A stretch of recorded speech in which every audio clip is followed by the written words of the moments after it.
Thanks for everybody for jumping on. I thought I'd do something a little different this time because, it's a unique year. I don't know if you guys feel this, but I feel like I'm zoomed out. I don't like Zoom. I don't ever want to do a Zoom again. I really believe in that. There's a power in being together, and as humans, we like human interaction, and I really miss that. But I want to give our local people a ton of credit because I've always felt like at the end of the day, whether we're being criticized, rightly so, or being praised, you guys always do your job. You always do your fact checking. And it's not so much about the clickbait or whatever you want to call it. So I want to give you guys huge kudos for being total professionals. So thank you guys for that. There's in this year, I would say the most unique and challenging that I've ever been a part of. And I think if you look at the whole league, the Indiana Pacers, there were some incredible challenges that we had to go through. The memos, the voluminous memos that we had to get through, the testing, going on the road and have to stay in your room, and over a 7 or 8 day road trip, literally being at the game or being in your room, it lost its human touch.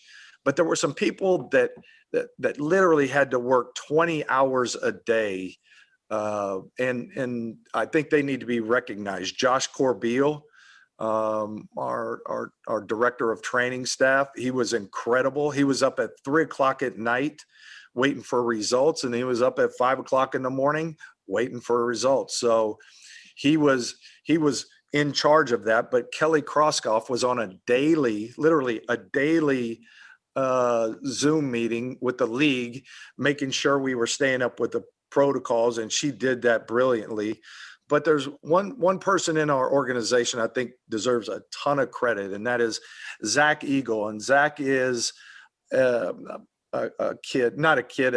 man who has started at a lower level, and he keeps working up, and now he works with our trainers, and he's like the heart and soul of what we do. And Zach literally had to make sure that everybody knew their times, got there on time, got their testing done. And, you look over the course of a year with 60 or 70 people being tested every day, and testing at night, testing in the morning. That was a job that not many people get credit for. It's grunt work, but he was brilliant in his role. And we talk a lot about what is your role with the Pacers and doing it to your best of your ability. No one did it better than Zach. So a lot of credit for those that I mentioned.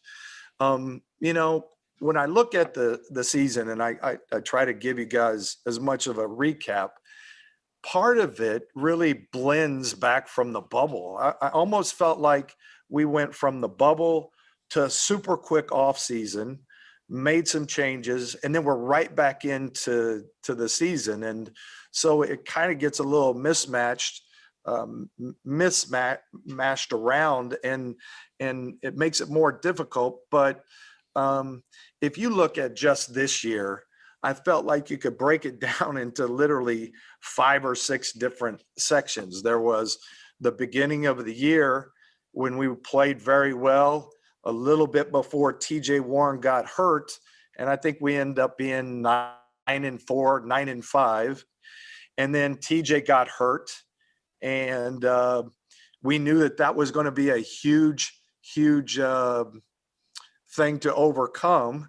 But our guys started stepping up, and guys step into the bigger roles.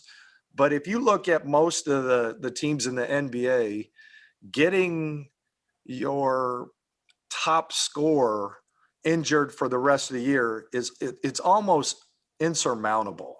But then we go on, and then I made a decision maybe for the good of the long term of the Pacers, and that was when we did the trade for Karis LeVert.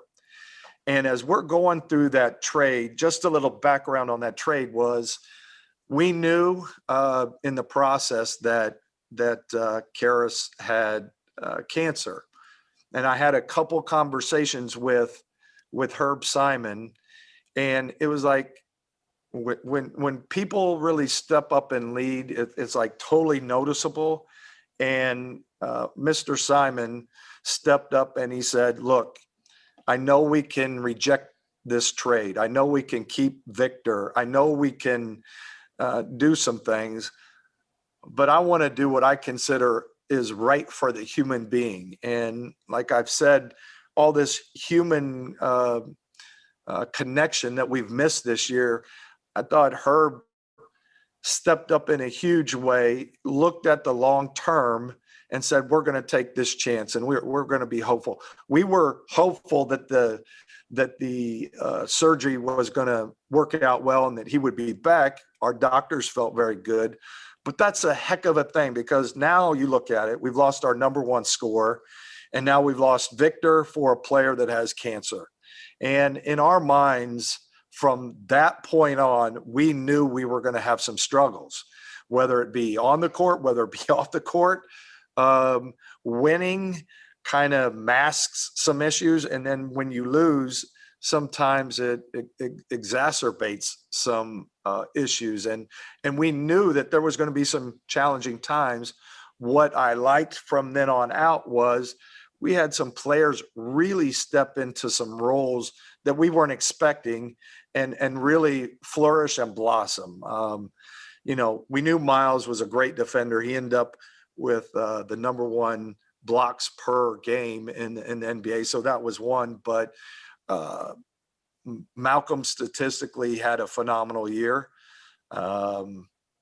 Sabonis towards the end of the year was a triple-double machine and was literally carrying the load, the offensive load for us on a nightly basis. You look at our bench, TJ McConnell almost led the league in steals, and Doug, by all measurement, had a career year. So all in all, we had some individual performances that we really liked, but we didn't win as many games as we wanted.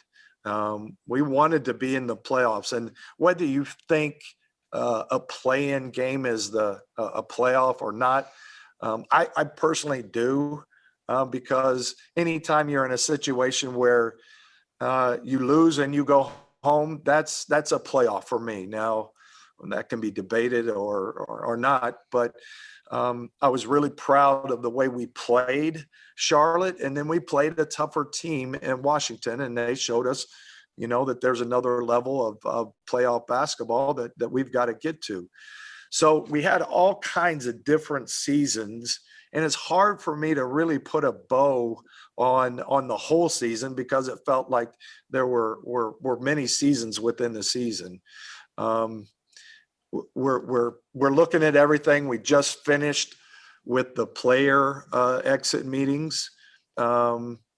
We feel like that we know this team. We're getting to know the players. And I think the theme of the players was we have some talent, but at the end of the day, we got to get on the court and see that talent play off. Like, my goal for this past year was to be healthy and be able to really look and figure out what this team needs for the future. And it makes it very difficult to do that and sit back and say, well, this top five guys, these starting fives, are good at this and not good at this, and let's make some adjustments, because we just, quite frankly, we just didn't see them together for a very short period, and literally 0 games when you think of Karis. Now, I will take full responsibility when we did the Karis trade, because that was something we were going to have a hard time getting over, and we knew it. We knew that that was made with the long term and not the short term. But this organization, we take a lot of pride in making the playoffs consistently, and we didn't do that. And so there's got to be some self-reflection. And, talking about self-reflection, I know you guys are going to ask a lot about Nate, Coach Nate Bjorkgren. For me, that position in the NBA is the most challenging position that there is. And it's getting more challenging as we go forward. The financial impacts of players, egos. Back in the day, you had a couple players that were star players, and that's how you had to manage 2 or 3 players.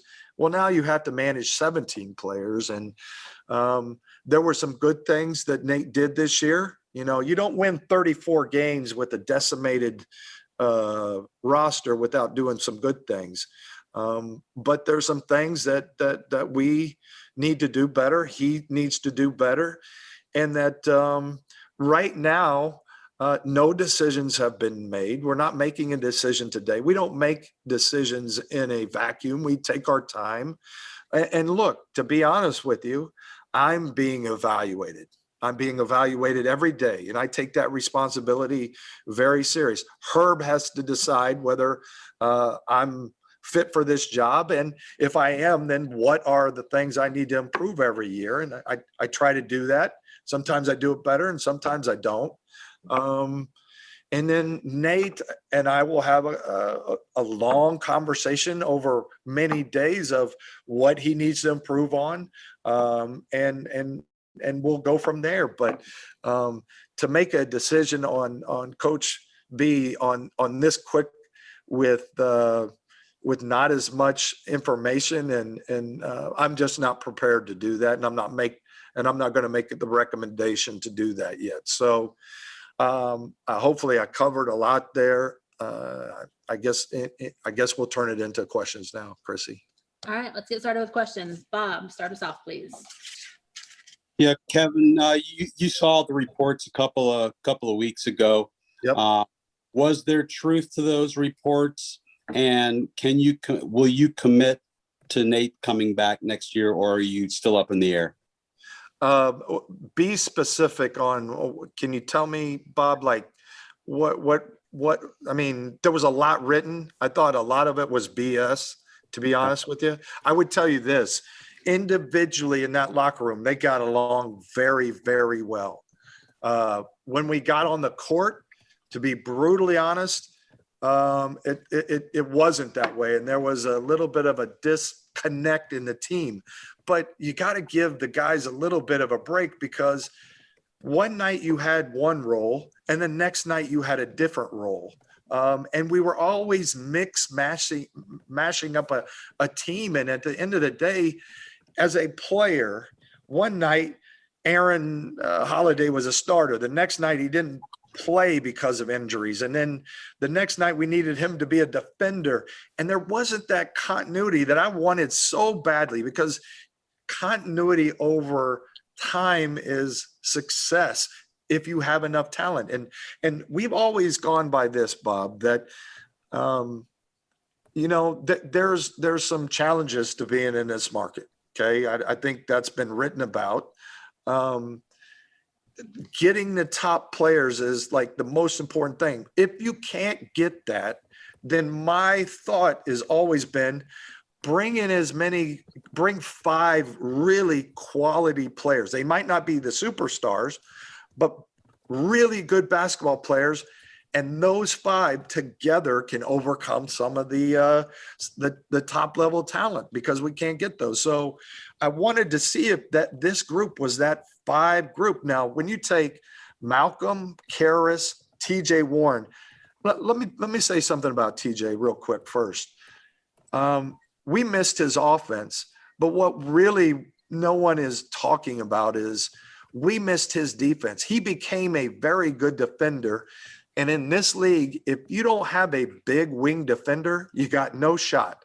And That's the story that is, in my mind, told every night, because we were asking Justin and, later in the year, O'Shea, a guy from the G League, to guard Giannis and Tatum and Butler and those kind of guys. And you can't do that. We needed TJ Warren out there to play those guys.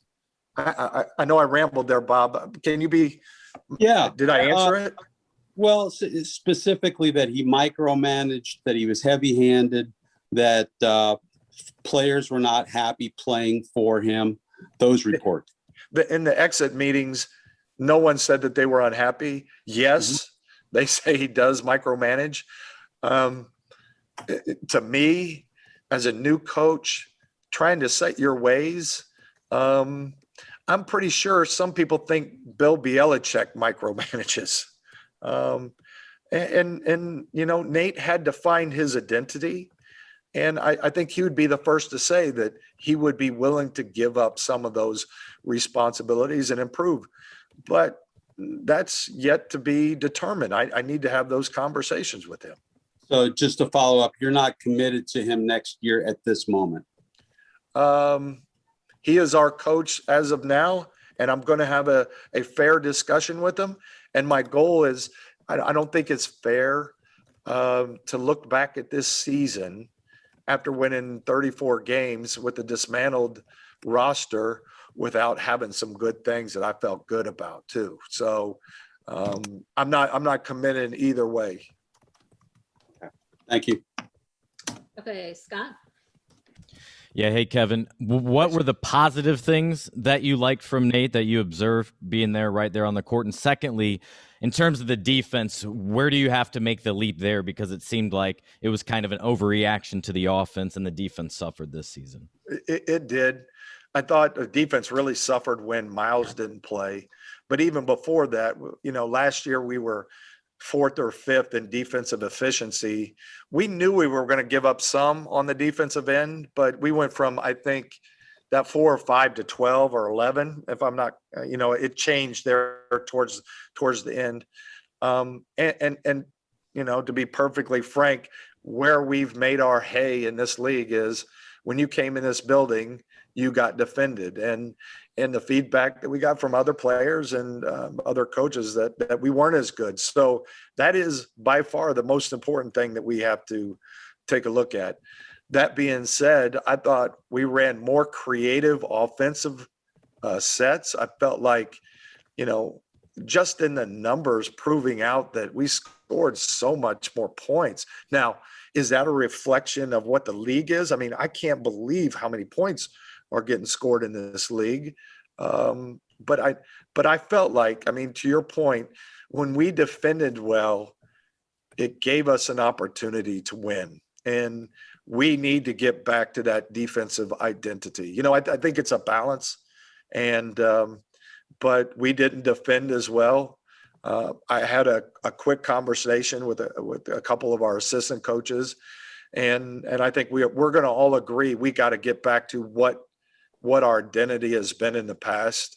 And that, we're sort of that hard hat and lunch pail, but we didn't do it this year. We weren't very good. But was that a factor of not having TJ Warren?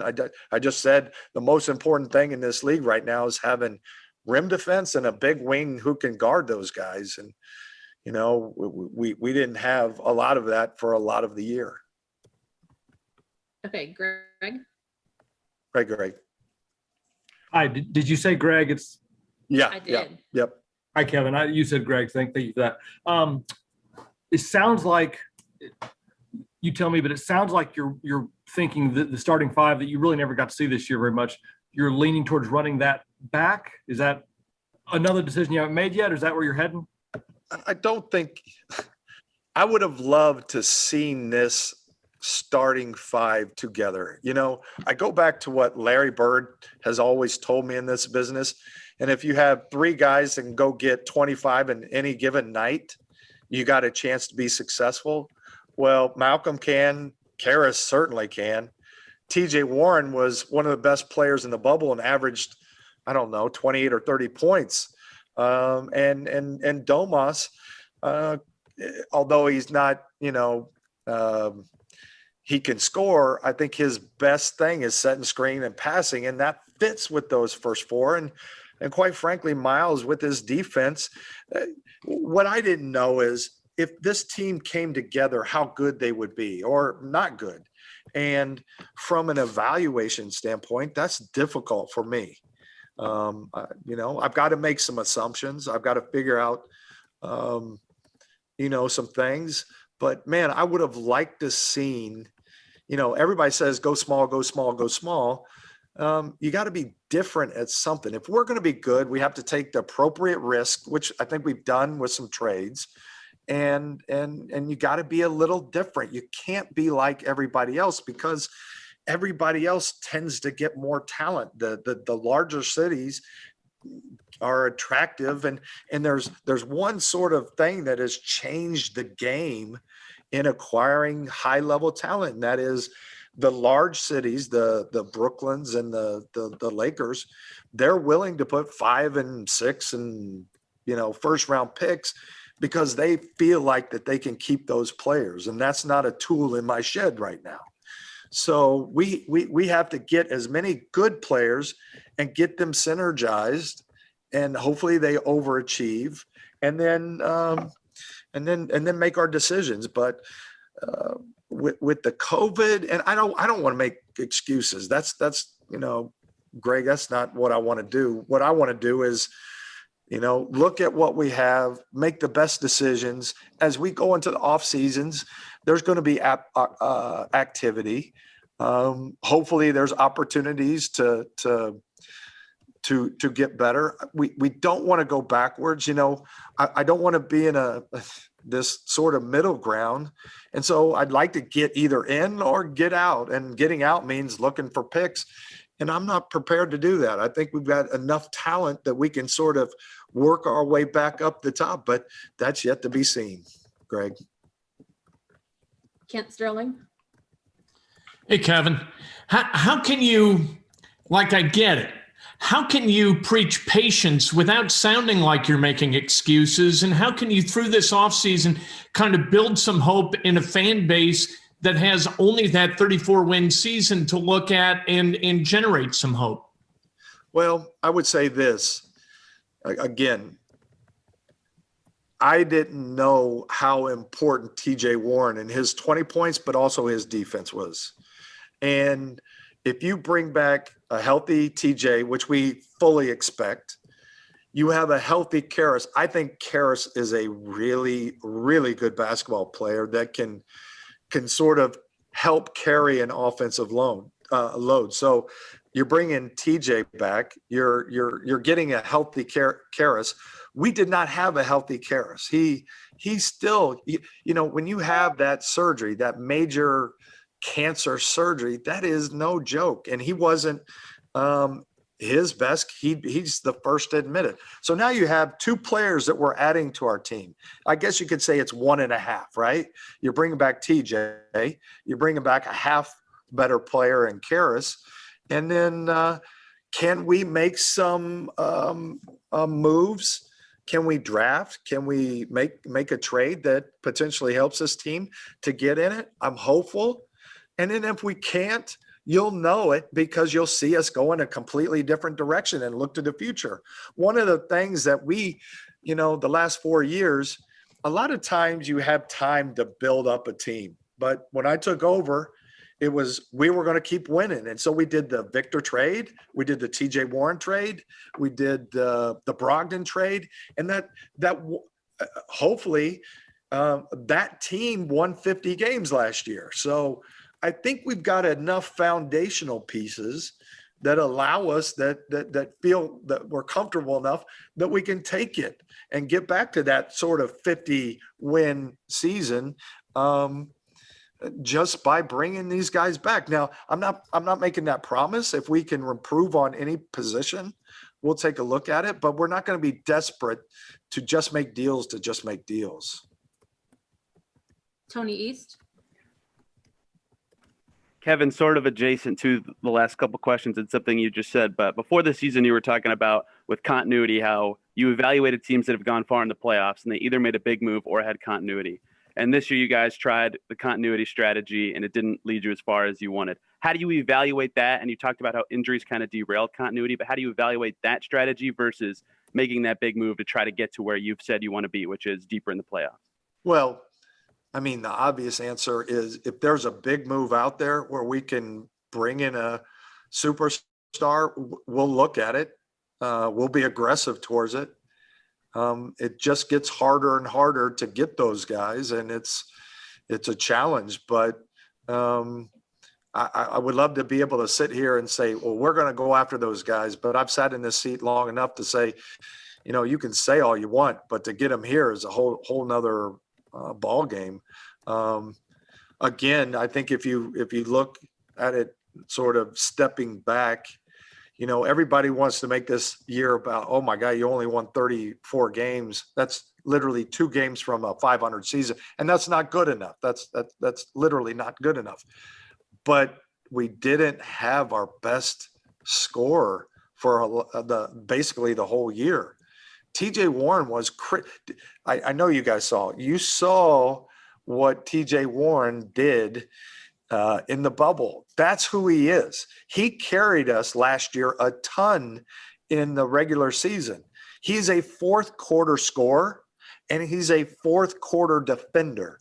He can guard and credit to him and credit to that staff to get him from being a one-dimensional player to a guy who can do both. And when we lost him, we knew it was going to be tough. When we lost him and Karras, I don't know how we could, because this isn't like football. This is 5 people on the floor make a difference. So if you lose 1, you've lost 20%. If you lose 2, you've lost 40% of your team. And what happens is, in theory, you say to yourself, well, next man up. Next man up has got it. It's no doubt our next man up. Well, that may be true, but the guy who's in the 3rd spot now moves up in the 2nd spot. So you're really asking 2 spots to move up. And it's almost, I would say this, if you look at the NBA and you say, take the number 1 scorer off that team. So you take LeBron or Kevin Durant, or maybe Brooklyn's a little different, but some of the teams say, look, your top scorer is gone. And then the guy that you kind of rely on got traded, and the guy you replaced him doesn't play for a while and has cancer. You're not going to win as many games. So to evaluate this team was tough. And again, Tony, you make a great question. How do you evaluate this top 5? It's tough, but we're going to have to make some assumptions. Rich Nye. Kevin, obviously made a really big move when you let Nate McMillan go. And a year later, you're basically looking at a season that was worse. Obviously, you've touched on some of the reasons that happened, but how disappointing was it to be where you're at after you made such a big move? And also the home record was so disappointing this year. No. You bring up, Rich, that was something that we worried about all year, because on the road we were an elite team. I can't tell you how many conversations we had about why we weren't good at home. I do believe the fans had a huge part of it. I think what we figured out is the fans at home are really, we have a phenomenal fan base. And when we got down at home in the past, the last 10 or 12 years, we made some great comebacks. And I think the energy in the building was a lot different this year. I for you guys that sat at some of the games, you guys know, you don't have the atmosphere, but you can say, well, okay, well then why, on the road were you so good? But I think our fan base had a huge part of it. And if we have our fans back, and, it sounds like COVID is more coming to an end and we're not testing all the time, that we'll get back to protecting home court. I do believe that. But, to be perfectly honest, I didn't understand understand why we were so good on the road. I mean, we were a 55 team win on the road, and we were a 25 win team at home. And, that is a huge, difference in productivity, because we're playing the same teams. It's not like we're not playing the same teams, but there has to be a reason. I don't know specifically. We're trying to figure it out, but the honest answer is, if we would have had a good home record, we would have had a hell of a year, like an elite year. So we got to figure that out. That's for sure. Bob Kravitz. Hey, Kevin, you got two important free agents you need to deal with, in TJ and Doug. How do you move forward with them? Well, we had good conversations with them. I think I've seen some of the things that you guys interviewed them, and that they said that they're core to what we've done. They're 2 feet in on the Pacers. One of the things I got, was really important to me is they were super thankful for Nate, and the way that they used that talent and how they got that talent. But it sure was special for me to watch those guys blossom. And quite frankly, we don't win 34 games if those guys aren't playing well on the night in, night out. But there's certain roles that they're good at, and quite frankly, at times we probably played them too much.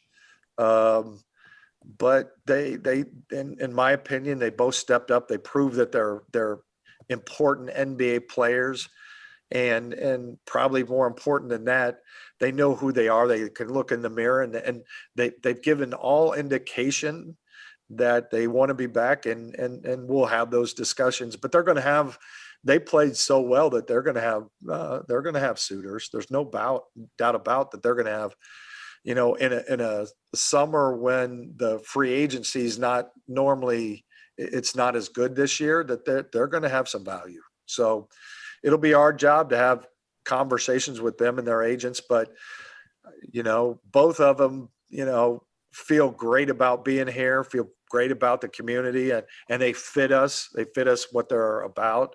And we're hopeful that they'll be back. I got to be careful because I don't want to get fined for talking about future free agents, but I think you get the gist. Scott. Hey, Kevin, is there anything more you can share on Karas's current situation, and how is he doing? Have you talked to him recently? Well, I'd like to share more, but unfortunately I can't.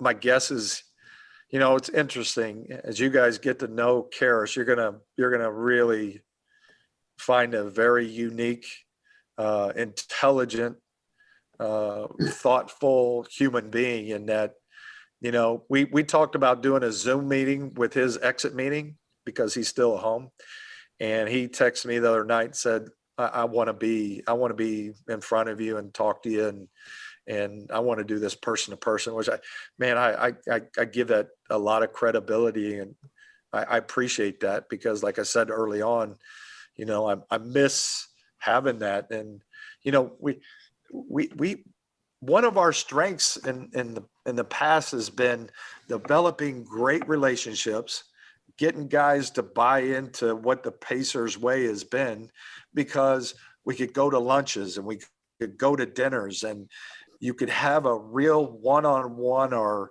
a dinner connection. And I learned that from Pop. We did that when I was in San Antonio, and we brought it here. And so Kelly and Chad and our coaching staff, we never had a chance to get together. Even being with these guys, the PR people, it's good to have human interaction, because it gets that feedback. And guys, to be kind of blunt, it felt more business like, and I hate that. I hate that there's not the passion, and there's not the buy-in from the players, because you don't have that connection. And we missed that, and we felt like that's been an advantage of ours, and we lost it, and we hopefully we get it back next year. Kevin Bowen. Kevin, when you go back to Bjorkgren and that hiring process, you've mentioned that some players have talked about the micromanaging. Is that something you feel like you could have discovered in the hiring process, or any regrets about how deep you went with that? Well, what I would tell you is what you read was total false. We probably did 15 interviews around Nate. We knew that he's very specific in the way he likes things. We knew that, but you got to give a coach some flexibility to do what he likes to do. If we would have won, if we had had our healthy staff, our healthy team, and we would have won. If it would have been flip-flop 38-34, which it easily could have been, everybody would have said, well, he's very specific in the way he wants to do things. But when you lose, it turns into micromanaging. So it's a balance. But we did, and I've never been through a more exhaustive search, but here's the thing. To go from a first assistant from a championship team to sitting in the head seat, you never exactly know how a guy's going to react, but you hope. But that 12 inches is huge. It's just like going from GM to president. You can say that you're going to be prepared and everything, but it's a total new stress. It's a total new responsibility. And, it's challenging, and every coach has to go through it. And the thing that I like about Nate and the way we're looking at this is that, I don't know if you guys feel like this, but sometimes when you lose, and you don't have that early success, you learn more about yourself. And I think Nate is going to be very reflective, and hopefully he'll be a better coach in the future. Jeremiah. Hey, Kevin, you mentioned the hard hat lunch pail mentality that this team has been known for, and that you maybe didn't quite reach that expectation this year. Does pace contribute to that? And how can the defense improve at the same time you're trying to, play a faster pace style of basketball? Well, you're getting into coaching, Jeremiah, and I try to let those guys do that. But, we knew that our pace was going to increase and it, end up being in the top. But does it turn into wins? That's yet to be determined. There are some teams that have done it, but they've had elite talent. And, if you were to say, God, let's give up some pace to be better defensively, I think we would all take that. Sometimes it's a more beautiful game to watch, but at the end of the day, our job isn't to make it beautiful; it's to win games. And so we would give up the ability to have some more pace to be a better defensive team. I think that's pretty accurate. Bob Kravitz. Kevin, to the degree you're willing to share, what are your concerns about Nate? What will you address with him? I think the biggest thing, without going too much into it, is, any position at a high level in the NBA, you got to be willing to learn and adjust. And so I believe that he'll be very self-reflective, and I think he'll learn from it, but I've got to sit down and have that conversation. So to me, it's the learning ability to learn to change, to learn to figure out what you're good at, what you're not, and then what you're not good at, try to get the best people to do it and trust those people. And so, around that is the core of what's important for me and Nate going forward. To follow up real quick, do you expect changes in the coaching staff as well? If Nate retained? I don't know yet. Individually, I love our guys.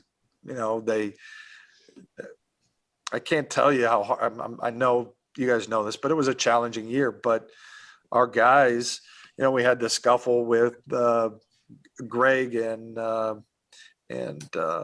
Goga, and we didn't like that. But those guys the next day hugged and, tried to make each other better. So I think there's some redeeming qualities and some good talent on the bench. And so, we just got to figure out how to get everybody performing at a higher level. Tony East.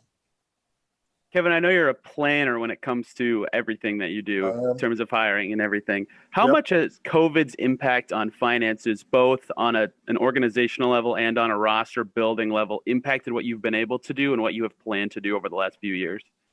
Ask that a different way, Tony. I'm not sure I understand.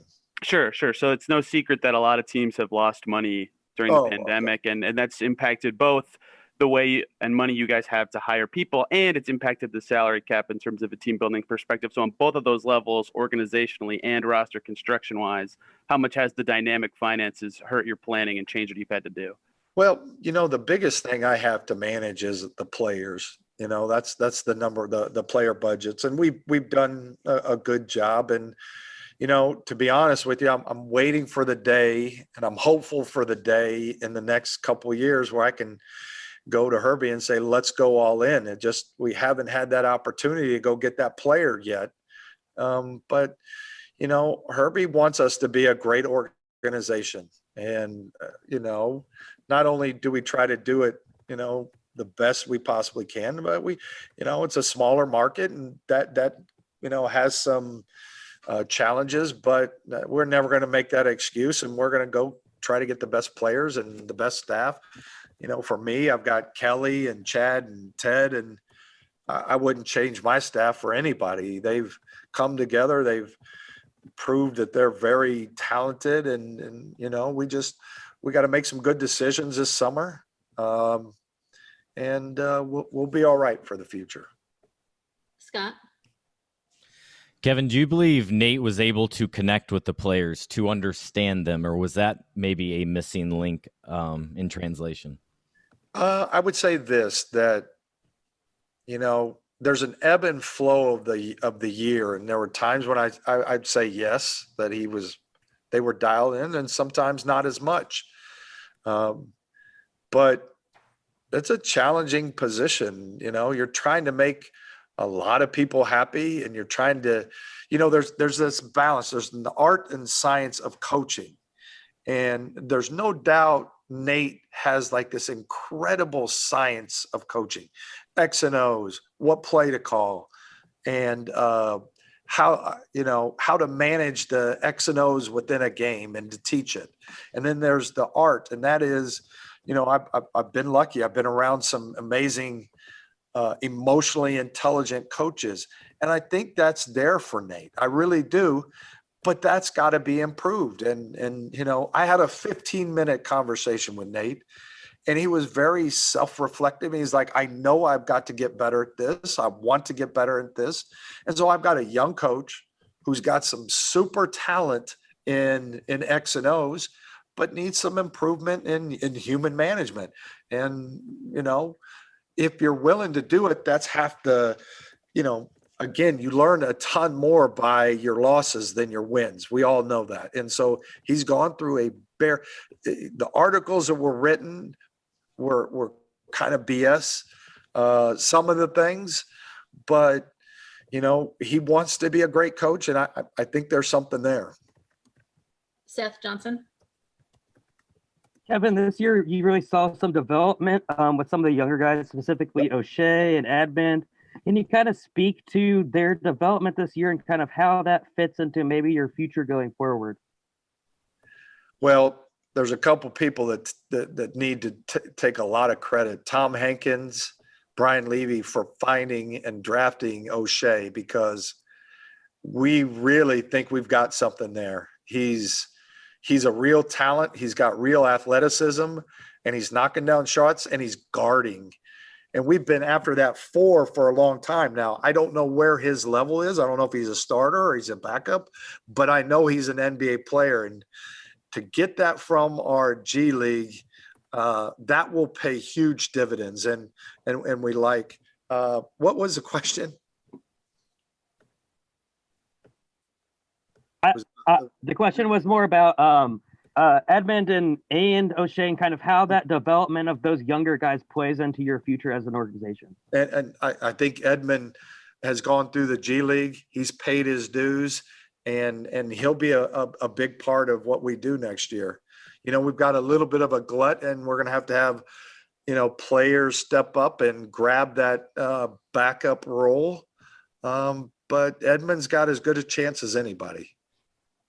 Scott? Last time we talked in November, you said you wanted to develop new emphasis for developing players. So kind of going off that, have you established what maybe those new emphasis are for you and your staff yet? Well, I really believe that players get better by a couple different things. You know, first of all, you get better by getting out there and playing, but not everybody has that, you know, chance. But the individual work that our coaches are doing, the watching the film, the intense education that goes about, I think we're getting better, but I also think that we can get, you know, better. But we're going to have summer league, which we didn't have last year, which is huge for us because that's where you see the development. And my expectations are for a couple of our young players to play in summer league this year. Tyler Smith? Yeah, Kevin, this is kind of a yearly question now, but what did you like from the pairing of Turner and Sabonis? Do you still think that's something that could work moving forward? You know, I was ready, waiting for it. It came at what, like, you know, 45 minutes into it. You know, Domas and Miles will be probably talked ad nauseum. It's interesting is they literally bring a different set of skill sets. One's, you know, can make plays. One is great defensively. I was talking to Herbie today.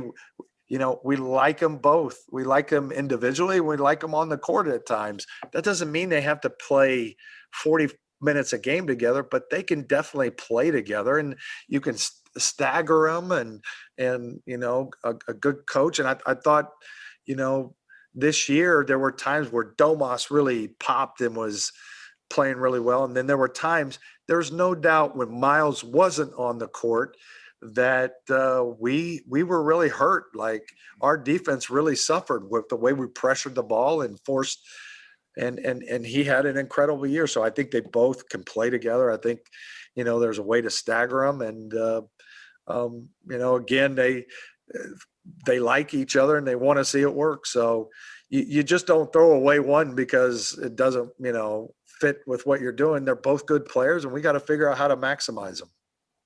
Scott? Yeah, Kevin, you talked about TJ Warren a lot. At what point did you kind of lose hope that he would be back this season? And why was the decision made right at the trade deadline to rule him out?